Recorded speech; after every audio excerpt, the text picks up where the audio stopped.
Hello everyone and welcome back to another video from Apps Academy. In this video, I'm going to show you how to log out from your account on the Quizlet application. So let's get started right away. First of all, open up the Quizlet application on your device within which you have already logged into the app. After opening up the application, you will directly be taken into your homepage. And if you tap on Profile at the bottom right corner, you will see your username and account information.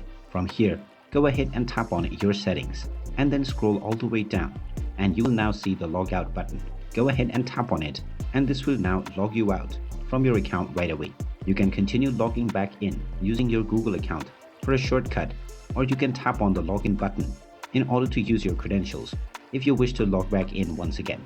And there you have it. That is how easy it is to log out from your account on the Quizlet application. If you find this video helpful, make sure you hit that like button and subscribe to our channel if you haven't done so already. Also ring that notification bell to never miss another update from us. Thank you for watching and I will see you again in the next video.